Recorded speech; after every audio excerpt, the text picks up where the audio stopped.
Okay, there we go, everyone. So I'm now going to pass over to Jim Cardwell, who's head of DSO policy at Northern Power Grid. So thank you, Jim. Yeah, thanks, Rachel. Morning, everybody, and thanks for spending some time with us this morning. I guess this is part of our promise and commitment to keep you informed about what's going on in the whole world of transmission system access. And we last ran a webinar on the 17th of July, which was our sort of general quarterly update.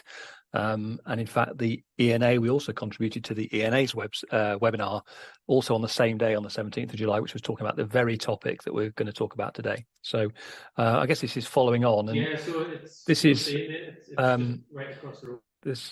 This is hot on the heels, I suppose, of receiving some latest offers from the electricity system operator, which we'll go on to explain. We received them less than 2 weeks ago, just over 10 days ago. So this is really about making sure we get the information out to you as soon as we possibly can about what we're doing, and get your views on that, get your comments on that, get you involved in that, and keep you informed. So let's roll it on, please, Rachel, to just look at the agenda. This is the ground we're going to cover today. And we'll move at a fair pace because we've got an hour and we want to leave plenty of time for Q&A. So a bit about the how, the what, I guess a bit about the why, what's in the first phase, why that's in the first phase, and how we're going to take it forward from here.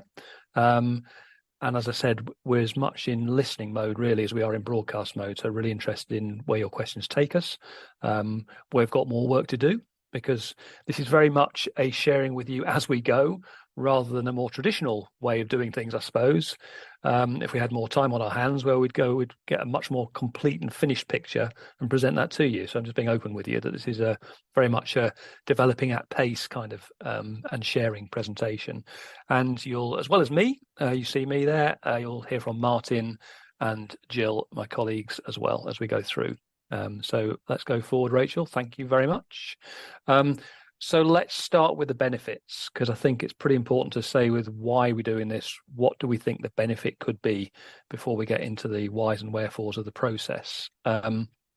So the benefits to be had by what we're talking about today and these delegated technical limits is about offering customers in our connections pipeline an earlier connection. And it's giving Northern Power Grid the rights, if you like, to manage operationally that queue of generators that are connected to the system, and without having to refer them up the tree, if you like, to National Grid. And so we fully expect to be able to offer a number of you earlier connection dates using technical limits, depending on where in the network you are. And we're going to come on to explain where we can see this mostly applying, and the kind of benefits on offer that we see. And phase 1A and phase 1B, if that means nothing to you right now, it will be by the time that Martin gets on his feet. But these are the kind of benefits that we are seeing here. Up to 3.3 gigawatts in phase 1A and up to 4.3 gigawatts in phase 1B. So that's pretty chunky. Up to with the operative words. We want to bring as many benefits as we can to as many customers, and until we work through the detail, we won't be able to work out exactly what we can offer. I guess it's also to say that, we're looking at more complex sites and more complex arrangements as well. So we could generate some bigger numbers, but they're the ones that we can see at the moment. And to access those benefits, what you'll hear from us today is that we are, along with National Grid Electricity Transmission and the electricity system operator, we're assessing each GSP. We are setting what we estimate to be potential curtailment if we bring you forward on a flexible connection. And when we receive your expression of interest, we'll be able to offer you a non-firm connection with that calculation. Today we're going to talk to you, and we will name them. I've just seen a question pop up. Hold that thought. We will name the GSPs, but it's 5 GSPs, 36 customer projects that we're talking about today in the first phase, and we'll even name the other GSPs to come in phase 1B. So thank you for whoever keeps muting. We're keeping a perpetual unmuting going on. So let's keep going. And Next slide, please, Rachel. So this fits in within a broad program of. I'll come on to talk about the ENA initiatives in a minute, of which there are 3, of which we're talking about 1 here. There's the Northern Power Grid initiatives we're doing, a lot of them focusing on information and engagement, and that's part of what you see here today. And then the ESO's 5-point plan, of course, which is some wider changes that are going on as well. So all these things are coming to bear. All of these things are targeting improving connection lead times and getting people connected sooner rather than later. But I'm going to move us on, please, Rachel. And I talked about the ENA's 3, so this is just a bit of an expansion, I suppose, of that ENA stack of what's going on through the Energy Networks Association, our trade body. So we are working in tandem with the other distribution network operators in Great Britain, and we're working in collaboration as well with the transmission parties to bring this forward. And it's that middle one there that we're doing. But just to touch on the other 2, just to sort of talk about their neighbours. So the first one is about looking for projects that are stalled and we can recycle that capacity for the benefit of others that are ready to go. And the third one is looking about how we implement batteries, and I'll come on to mention batteries again in a minute, because that's very much looking to normalise and standard some of the arrangements for how we connect batteries onto our system. But the middle one we're talking about there is this one that is the focus of this webinar, which is about these delegated technical limits. I've mentioned that the ENA held a separate webinar. Some of you may be involved in that on the 17th of July. And we've also got in Northern Power Grid, we've also got a couple of so-called Pathfinder projects, a couple of smaller generators that we are using to help inform some of our implementation for the wider group, if you like, of this initiative. So if we can move it on, please, Rachel. And I mentioned about storage. So what you see here is these are connection offers accepted onto the Northern Power Grid network over the last 4 regulatory years. You can see that demand is the bottom slice of these stack bars, that sort of deeper blue colour, with then all the export customers above it. These are all connections above a megawatt, that nature. So it's stripping out all the sort of more domestic scale side of it and small business.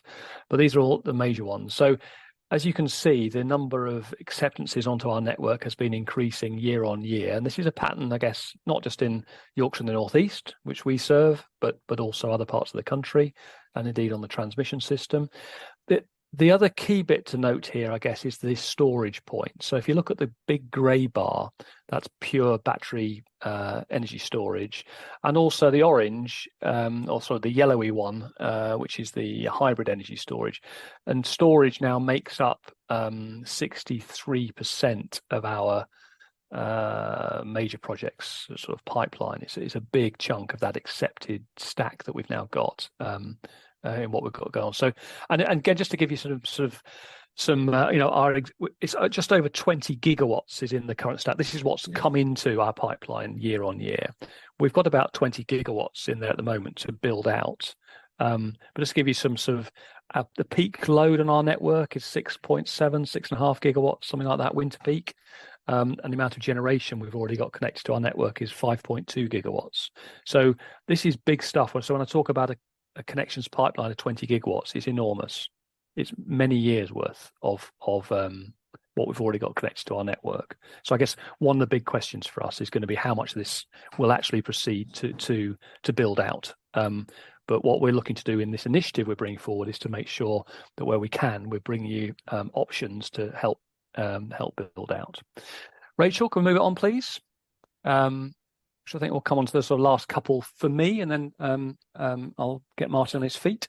So, why are we doing this? Why are we doing this delegated technical limits? And I think I'll move quickly through this because I'm sure you probably know this. This is largely about transmission system access. So this is about the making sure that we can connect onto the transmission system with big reinforcement lead times, some out to 2038. Significant volume there in the pipeline, dependent on transmission reinforcement. So I talked about our sort of 20 gigawatt connections pipeline. Now, not all of those are requiring transmission reinforcement, but nationally it's about 38 gigawatts on the distribution system. We've used active network management, flexible connections down at the local level on our distribution networks for many years now. And this is about bringing some of those technologies to bear to help us with the transmission system, which has been tested out in some other parts of the country. So-called regional development programs, regional development plans. This has been tried out in the sort of southern corners of England before. So these are some established techniques that we're looking to bring in and make mainstream across the rest of the country, and apply it in a different manner. This is about avoiding a blockage from us having to do too much coordination. So if we can get the delegated part of the delegated technical limits is the ESO saying, well, you look after that, keep it within that ceiling, and that will avoid having to do too much referral, and we can just get on with it.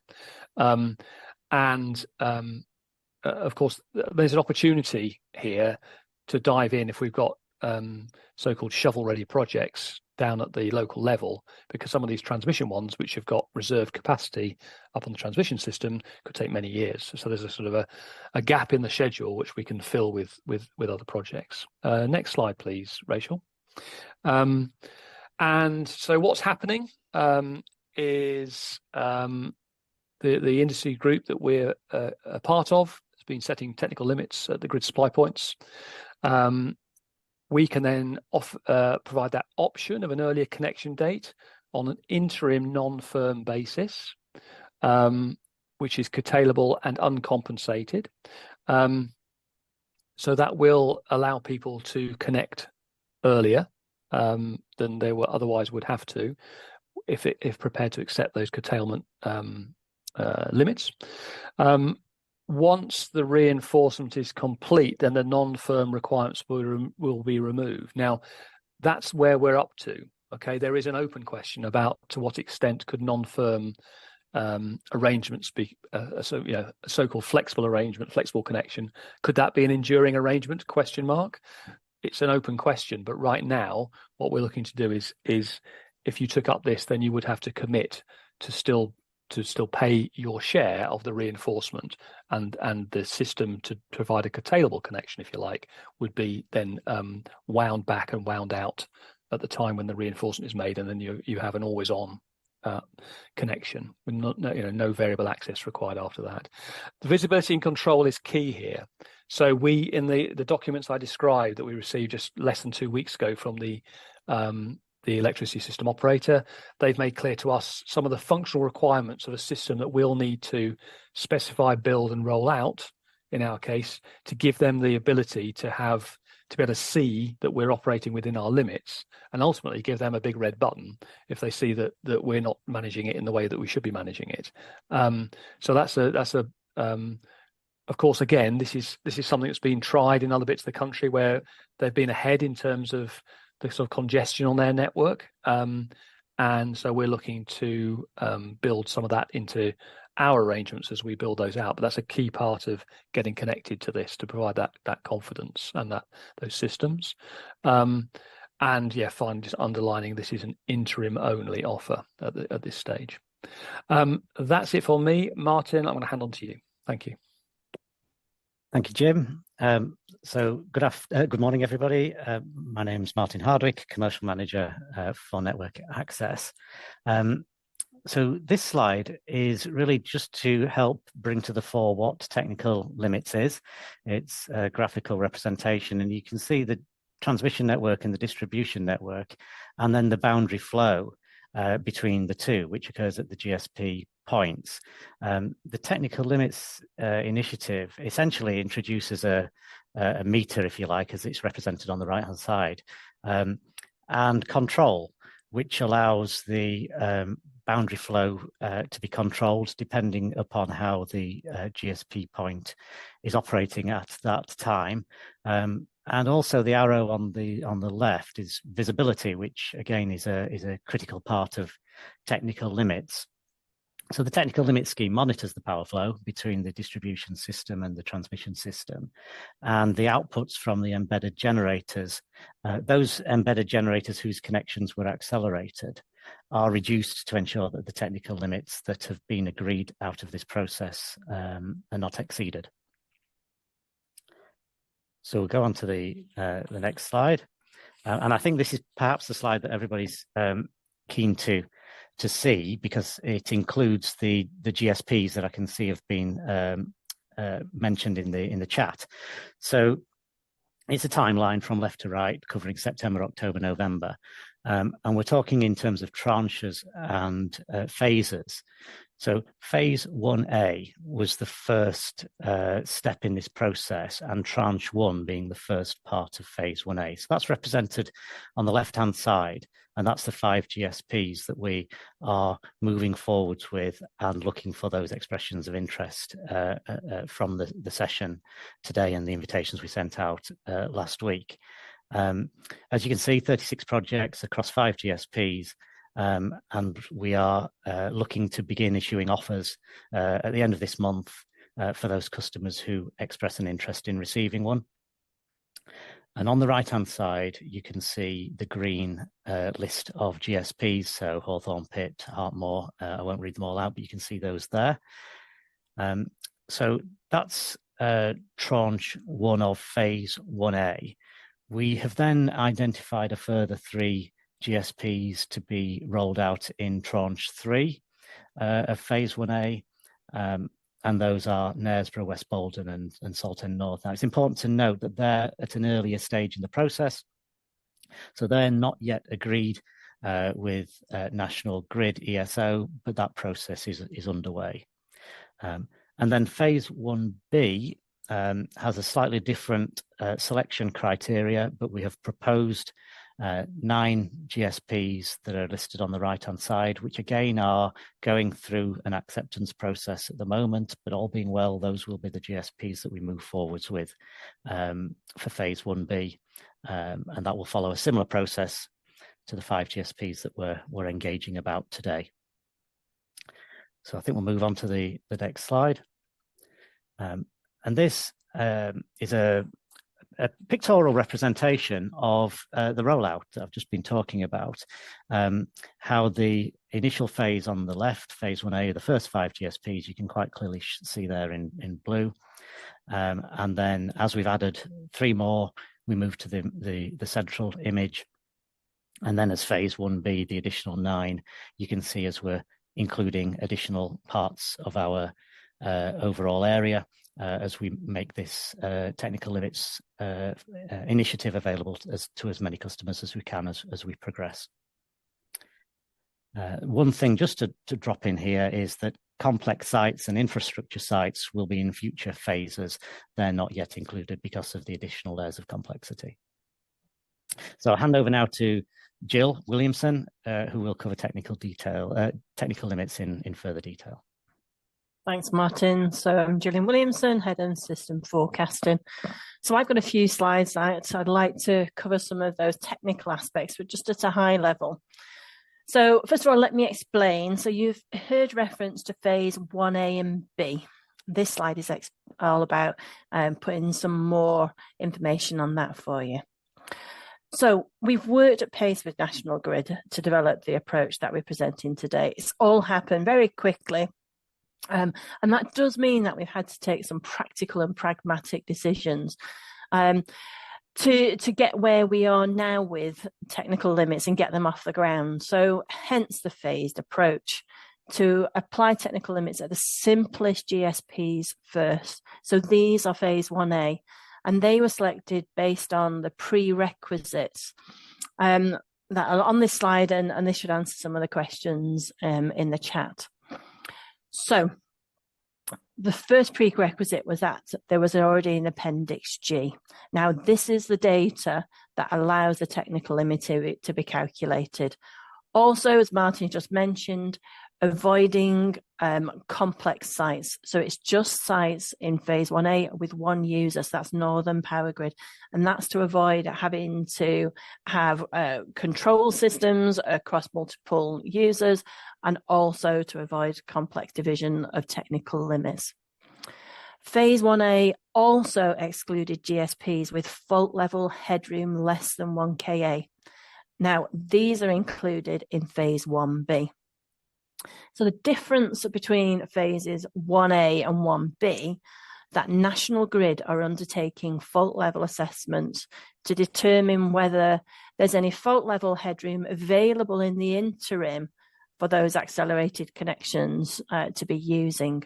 So having less than 1 kA of fault level, now it could refer to various stages of connections to and the development of that site. So, for example, it could be reached when the generators just at the top of the pipeline are connected. That's scenario 1. Just the fault level is reached with parts 1 and 2 of the Appendix G.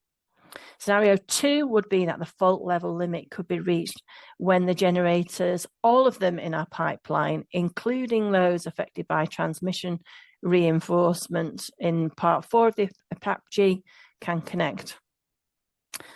The other scenario could be that the fault level is reached when the reinforcement work's been undertaken at the GSP. Now, at the moment, we've not got visibility of what triggers the fault level to reach that limit. And that's why we need National Grid to undertake their trigger study. If there is fault level headroom in the interim, then customers in our connection pipeline who are affected by that transmission reinforcement, those in the part 4 of the APG, now they can have accelerated connections up until that fault level is reached. So if National Grid's assessment identifies that the fault level limit is reached based on those generators not behind transmission work in the parts 1 and 2, then the customers in our connection pipeline who are affected by transmission work wouldn't be allowed to connect earlier under technical limits. So to be really clear, connections accelerated under technical limits phase 1 or 1A or 1B will be subject to the same control to manage the boundary flow based on thermal limits. For sites permitted under phase 1B, the accelerated generators are still controlled to remain within thermal limits, as it's not possible to do real-time control of fault level management yet. So the outcome will be for phase 1A and 1B are exactly the same type of control measured. So we can move on, please, Rachel. I'd like to explain the technical limits in a little bit more detail. And this, when the red line is the line of the technical limits, and they're varying across the year with a summer value, a winter value, and a shoulder value as well. And we call these cardinal points. So technical limits are calculated using the results of the ESO's previous comprehensive simulations and assessments. And it's those simulations and assessments that have already determined the list of generators that can connect without constraint. And the technical limit at each cardinal point is based on the expected generator operating conditions, applying seasonal variations and attrition factors to those capacities, and taking into consideration the minimum demand at those cardinal points, the minimum demand on the Northern Power Grid network. So what you see here is a graph of an example grid supply point with that calculated technical limit. And you can see it's nowhere near the net boundary flows that we saw last year, which is the blue squiggly line there. The gap between last year's boundary flows and the technical limit, well, that represents plenty of opportunity for accelerated generation to operate. Now, that's an example, and the opportunity will vary GSP to GSP, but we are expecting opportunities across the board. And we're going to be providing site-specific information as part of working with yourselves who want to accelerate their connection. So we can move on to the next slide, please, Rachel. So that opportunity shown on the previous slide here, it should be viewed in the context of the connection pipeline. So in particular, the connection pipeline who are affected by transmission reinforcement and wanting that earlier connection. They're likely to comprise a variety of technologies, BV that just works when the sun's out, wind that exports when it's windy, and storage, which normally exports at periods of high demand when prices are at the greatest value. So also the pipeline comprises lots of different generators, I'm good. some of which, if someone could go on mute, I'm not sure if I can hear. So the gap between the current boundary flows and the capacity in the pipeline, we must judge it in the manner of different generator types and multiple generators. So here, if we look at the summer, the gap between the gap and the opportunity is its highest level, and assessment of what's in the pipeline for PV shows that all of it could connect without a constraint, whilst in the winter, considering wind, storage, another thermal plant operating, which is typical in the winter time, if those generators all came along at the same time, then we would expect some level of constraint. However, if the whole pipeline doesn't materialize, indeed, then that could also connect in the winter without constraint. We will be giving you our view on what the opportunity and what the constraints look like as part of this process, and we're working on what that looks like and how we can calculate it at the moment. So the prospective level of curtailment is going to depend from location to location and time of year and the mix of generation and coincident behaviours, but we will be helping you understand that picture a little bit further, as I say, as this process progresses. Jim, shall I just pass over to you for the last couple of slides? Yeah, thanks, Jill. Appreciate it. And then we can get into the Q&A. So just to sort of close off, I suppose, in terms of before we start taking any questions. So we're prioritising the phase 1A locations. As Martin said, they were the ones where we've effectively got a green light from, and a very fresh green light. This is happening in real time to get going with that at these locations. So this is where we've identified we have 36 customer projects at these locations, and these are projects that where you as a customer know that you are waiting on transmission reinforcement. So what would have been known as Part 4 in the Appendix G in the old process, for those speaking in code. You may have a project that's in these areas but isn't yet on the Appendix G, and that we can extend it once we get through these ones, but these are the ones that we're prioritizing first, if you like. So I guess the other key point here is that I did see a note in the chat that somebody felt that they got a project but they haven't received the expression of interest. So please email us and we'll look into that. That might be because you're a later project, or it might be because you've just been left off or it's gone to somebody else. I don't know, but we'll check that out and just check that we've definitely got you covered. There's no deadline. There's another question was about the deadline for the expression of interest. We haven't set a deadline as such because this is an ongoing live conversation, if you like, on how we do the rolling out of delegated technical limits. It's not a one shot and that's it, and you've missed the boat and the boat's gone. This is as we've described, as Martin described, with those tranches, if you like. There's going to be different releases and different tranches of other grid supply points, or even customers within these grid supply points as they come and join us. So we're going to continue to move that forward, but please write in as it says there, and there's an email address, as I said, if you feel like you've been left off the bus and we need to look into that, we will do. That's fine. And if we could just move it on, please, Rachel, just the last slide. So what we are doing then is implementing phase 1A. That's our priority. That's the 36 projects, so the 5 GSPs. Then we've got the implementation of the phase 1B sites, which are the ones with the fault level. As Jill said, they're the ones where we are And as Martin said, we have not yet got those locked down, but we've given you sort of an indicative position is on that slide that Martin showed you with the sites that are affected by that. But that's 67 projects over those 9 GSPs that we are investigating at the moment. We'll continue to do this in association with others in the industry. This is designed to be a truly kind of collaborative effort here to make sure we move all corners of the country along and do this, but we'll do our bit for our part of the world and for you as our customers. And we'll try and get this to as many of you as we can, is our aim, with the aim that in the next couple of weeks, we're looking to get out to the initial phase 1A implementation with the 36 customers. So that's it for me. Rachel, I'm going to hand over to you, and I think we're going to get into Q&A. Brilliant. Thanks, Jim, and thanks, Jill and Martin as well.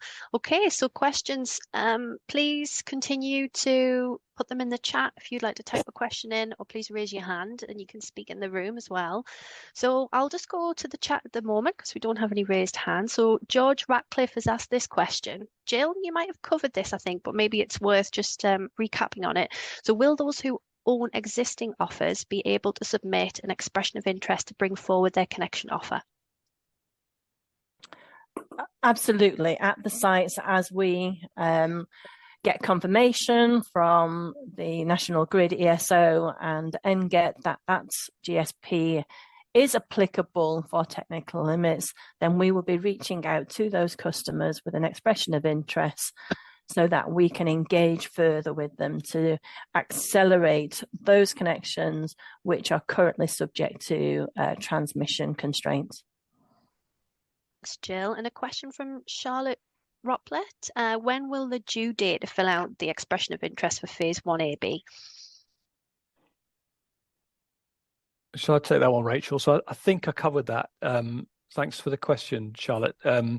There's no deadline on that. The sooner the better. But as I said, this is a process that we expect to keep rolling. So this is not a one batch, and if you miss the batch, then that's you done. Far from it. There's not only, we expect this process of delegated technical limits to grow and expand and change shape as we go. So send in your information and we'll include you as soon as we can. The other aspects of this, I guess, and I'll just link it if I can, Rachel, just to sort of wider questions, I guess. And it's back to the point of there's a lot of other change going on as well that could impact on your connections. So, an example would be the work we're doing to seek to release capacity from stalled projects that might release some space to get connected. That could kind of overlap or gazump, if you like, any offer we give you. If you're towards the top end of the pipeline there, or the work that the ESO is doing on construction planning assumptions, we still expect that potentially to offer some advancement for some customers, but we just don't know where and when yet. So I guess we're moving forward to this, and there are other initiatives moving forward at the same time. But on the specific of the question, there is no deadline for the EOI, but the sooner the better will be great. And the sooner you get the information to us, the sooner you stand for inclusion in what we're doing. Thanks, Jim. A question from Awis Lodhi. How do they align with the National Grid two-step process and also offers waiting for ModApp stage 1 outcomes? Yeah, sure. I'll take that one, Rachel. Yeah, great question. I guess they're both examples of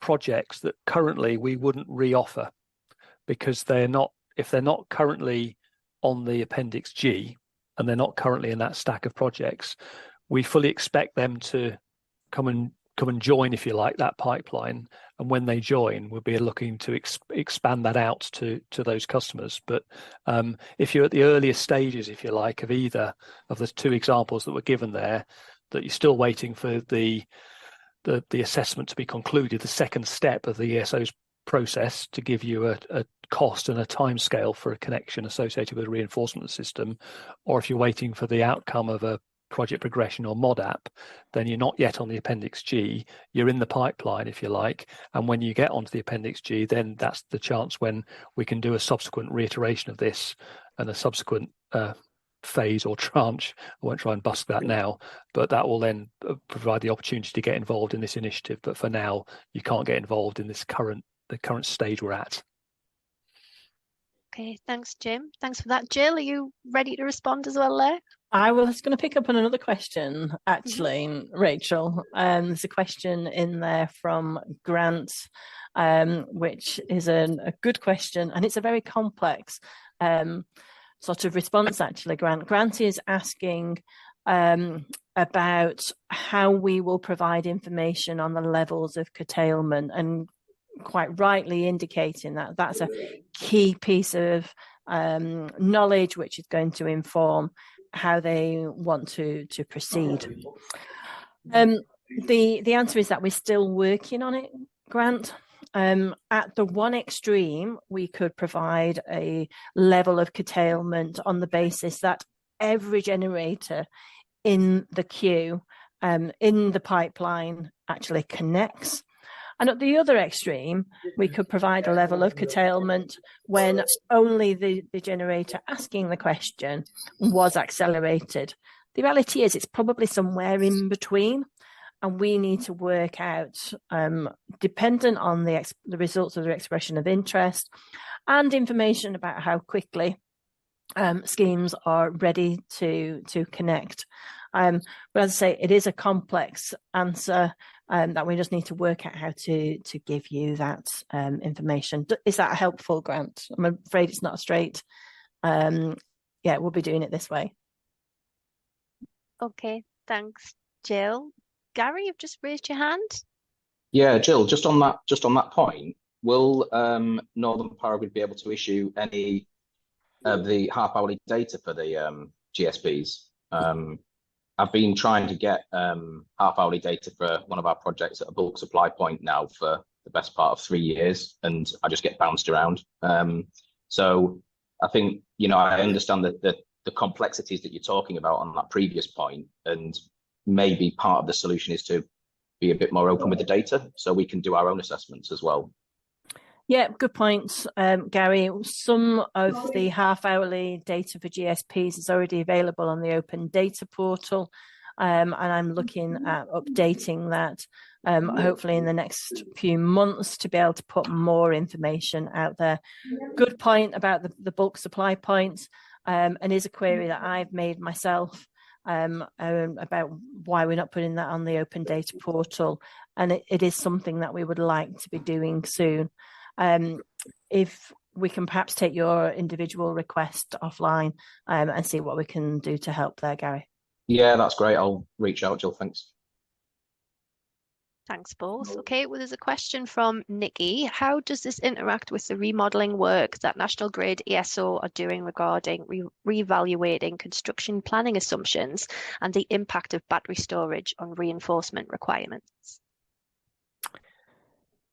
Shall I pick that one up, Jim? Yep. Both of these initiatives are working in parallel at the moment. So the planning assumptions and the work on battery storage could well mean that the constraints on the transmission network are altered in terms of their magnitude and in terms of their timing. But at the moment, in the absence of anything specific on that, we are proceeding with technical limits as a definite way of being able to accelerate connections. Okay, thanks, Jill. A question from Chris. When would we be expecting 1B to go live? Again, I'm quite happy to come in on that. I think the short answer in terms of go live date will very much depend on those bilateral discussions that we will have with those generators who want to accelerate, because that time period in terms of going live will be very important. And also we do need some time to establish the visibility and control requirements for technical limits. So the go live will be something that we would be working on bilaterally with those customers wanting to accelerate. Thanks, Jill. And a question from Jamie, is the expression of interest a form or an email? Jim? Yeah, I can pick that one up, Rachel. It's an email, Jamie. It's the start of a conversation, I suppose. We just want to sort of get you. We didn't want to go too mad on.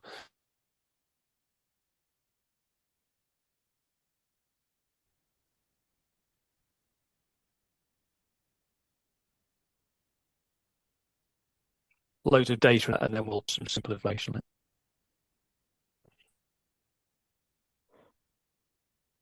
Okay, I think I lost you there for a moment. Apologies. Yeah, for did he pick up the answer? Okay, there, Rachel.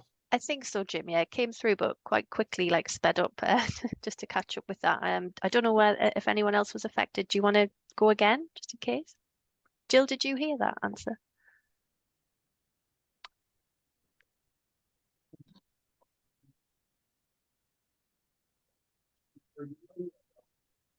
Yeah. I'm sorry, I didn't hear that. Is that me? Sorry, Rachel, I think I've just gone off camera just in case it's my signal. But okay. I didn't hear that, sorry. Okay, was that Jim's response, Jill? I didn't hear Jim's response, no. Okay. Jim, are you able to come back? Hello, Rachel. Could you hear me? Hi, Jim. Yes. Yeah, I think the problem was at my end. Apologies. The response to Jamie's question was it's a simple email, and then we'll pick up a conversation with you as individuals and work out if we need more information after that. Thank you. Brilliant. Thank you, Jim. Noah, I'll bring you in. Hi everyone. Just a question around SGT reinforcement. Where a connection has triggered SGT reinforcement, which is chargeable to the customer, does the customer have any option to continue on a flexible arrangement and avoid the cost of the reinforcement? Jim, do you want to try that one? If not, I'll come in. Yeah, I'll give it a go, Jill. Thanks, Noah. Thanks for your question. Yeah, we're very aware that some customers, Noah, are saying, we've been very clear, and the kind of the national offer, the way this is being rolled out, is that this is an interim arrangement, and it doesn't negate the need for some reinforcement on the transmission system. And customers that opt for this solution are still going to have to contribute to the reinforcement of the transmission system. Now, having said that, there is an open question about, well, surely there might be some circumstances where this may potentially be an enduring arrangement, that staying on some kind of flexible arrangement and avoiding some reinforcement might be a good thing to do. So it's there as an open question at the moment, but right now our offers are going to be that this is a temporary, an interim arrangement, and that you would still have to contribute to the reinforcement of the system. Jim, I mean, just a flag, I mean, from a bankability standpoint, it's going to be very difficult because the way the reinforcement is charged, if you have customers dropping off, the project could suddenly be on the hook for more liabilities than they originally foresaw. And it's one thing when you have a project with a consent, but it's very different if you have a multi-million-pound development and therefore a covenant. It will just make the scheme probably unbankable with that. Open that question. No, Jim, I just echo Noah's point there. I think the challenge here, I think, is not necessarily that you're going to have the reinforcement as the enduring solution. It's whether or not that reinforcement is actually the correct output currently. I think our view is that the MODAP response is that I've got new SGTs, so it's an additional SGT, and those costs are being passed on to the customers in full, is possibly not the right solution, and it's maybe being done as a easy way to provide an output. I struggle to understand how you have an embedded 33 kV connection, let's say, for instance, that's suddenly on the hook for a whole new SGT when I just don't understand how you're going to connect to that when you're embedded so far down in the network. So I don't think some of the offers that we've had, which are laying all these significant SGT costs onto us, are actually even the right solution. So I would be keen to get Northern Power Grid and other DNOs where this has happened to actually be looking at those original solutions as well, to see if it was actually correct. Does that make sense? I think I would echo that. Yeah, Gary, and I think it really is going to defeat the whole object of the exercise if you have a situation where the risk projects face is so severe, actually none of them can come forward. The whole scheme could sort of not sort of produce the results that it really does have the opportunity to do. Yeah, I agree. Yeah, thanks both. So Rachel, I'll just sort of address both those comments. Yeah, thanks Noah, thanks Gary. We've already picked up on that, but it's good. I mean, I said right at the start that we're here in listening mode as much as we are broadcast mode, and it's really good to get that feedback from you. We are, and I'm taking away two things from that. As you said, just to be clear, I'm hearing you. The point is about the appropriate technical solution on the reinforcement solution, as well as the point about whether this could be some form of enduring relationship arrangement, and the fact that the difficulties with having a bankable job when you've got the risk of interactions with other customers in the connections pipeline and the impact on your particular project of bearing more of the cost. So I get it. I guess this is, we're not portraying this as some kind of magic risk-free solution, if you like, for you, that we've broken the code, if you like, and this is the panacea. It does have its disadvantages, and we can see that, and we're really keen to explore what subsequent fixes we can do on that. So I guess I would say that I think this is another example of the sort of rolling nature of what we're trying to do here. So try to come up with something that might assist in certain circumstances, and what you guys are saying is, well, it won't in some of my projects, it won't in some of these other ones, which is why we need to keep exploring this and keep working on these solutions. So thank you for your feedback, but I think that's all I can say right now. Thank you, Jim. Thanks for that. Okay, I'll just move on to another question from Adrian Wilson. Do you want expression of interests for 1B projects yet? Thanks, Rachel. Thanks, Adrian. Thanks for the question. Not at this point, Adrian. I think what we'll do is we will open that up. So what we've done is we've written out to the 36 customers, or 36 projects rather, in customer contacts we've got for those projects for the phase 1A, the tranche 1 of phase 1A, because they're the ones that we know about that are guaranteed. What we do not want to do is waste your time.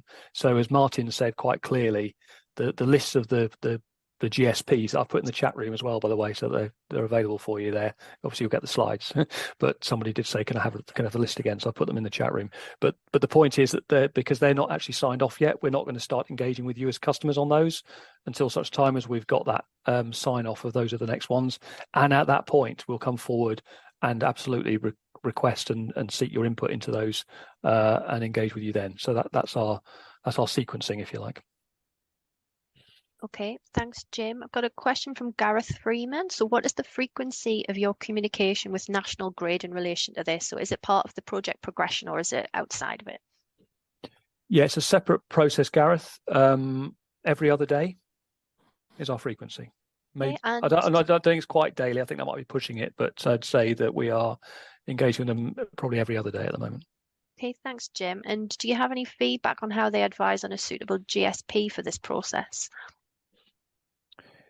Yes, so the point about the GSPs, hopefully we covered some of that in it was Jill's first slide with those boxes where we talked about the prerequisites and we talked about the key prerequisites. So it's been very much led by the technical delegated limits, and we're looking for where we can apply manage the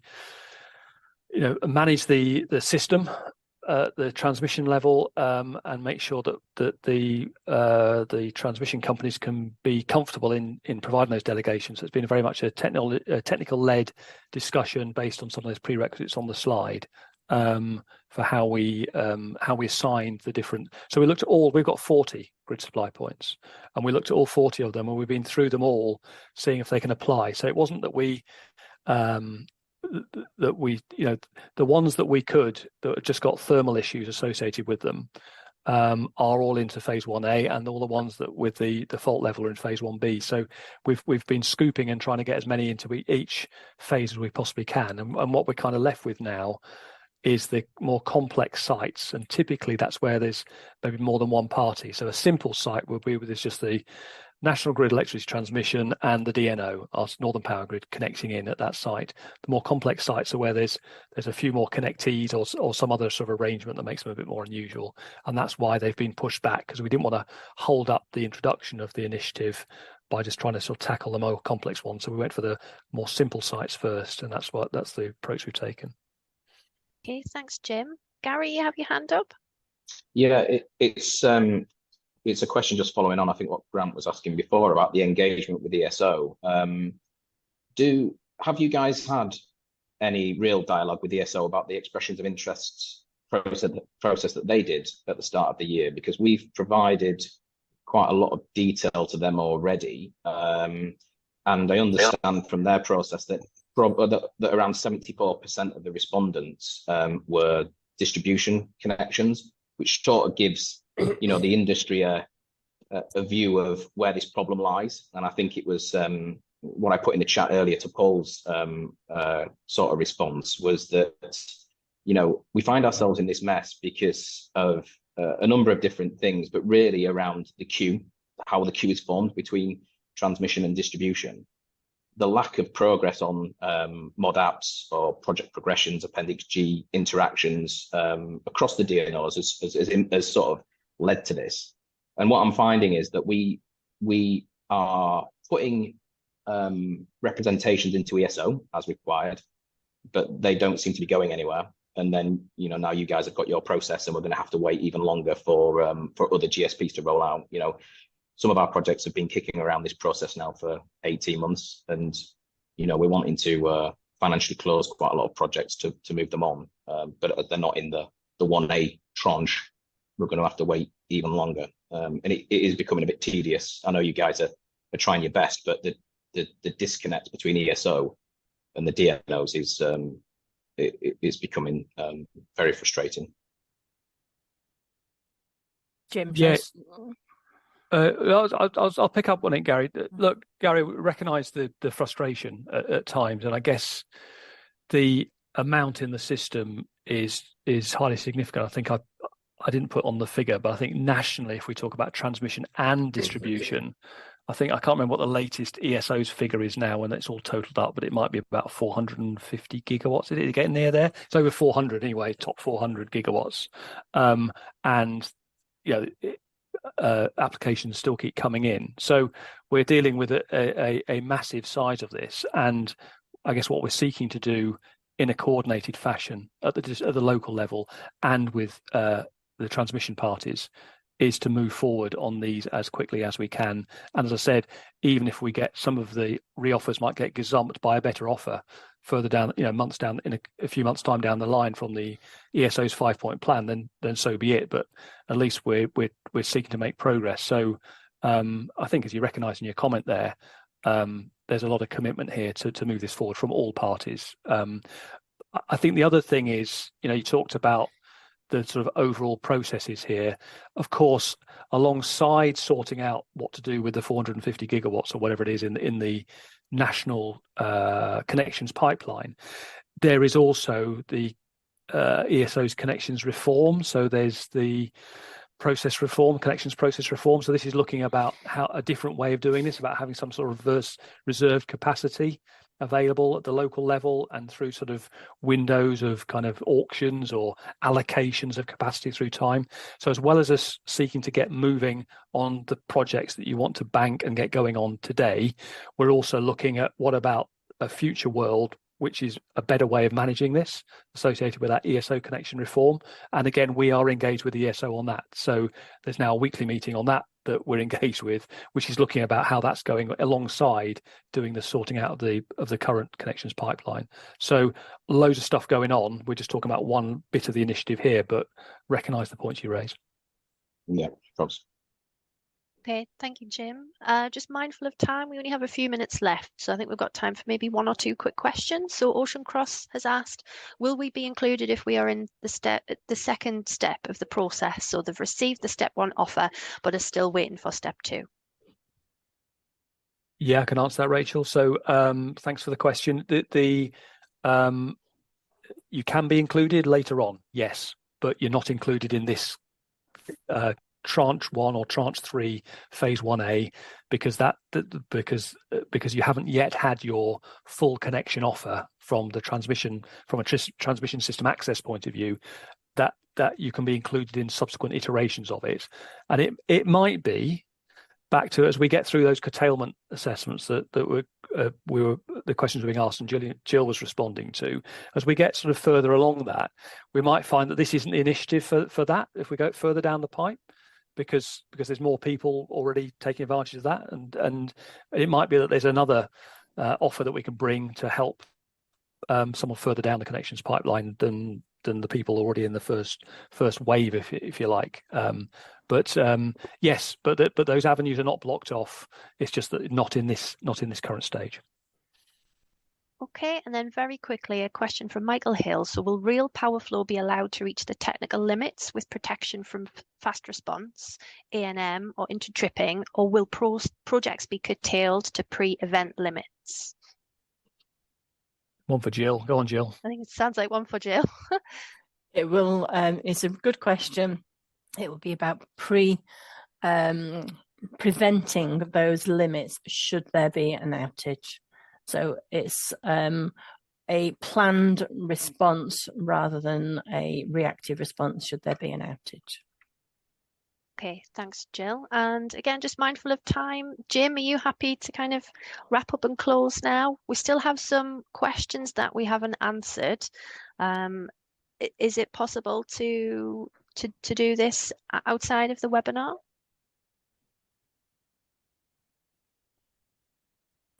Yeah, happy to wrap up, Rachel, and absolutely. And I think, Rachel, if you want to list out those questions that haven't been answered, please, and we'll seek to get that sorted. Yeah, thanks, Jim.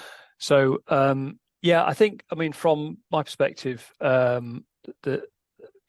firstly, thank you very much to everybody for your participation.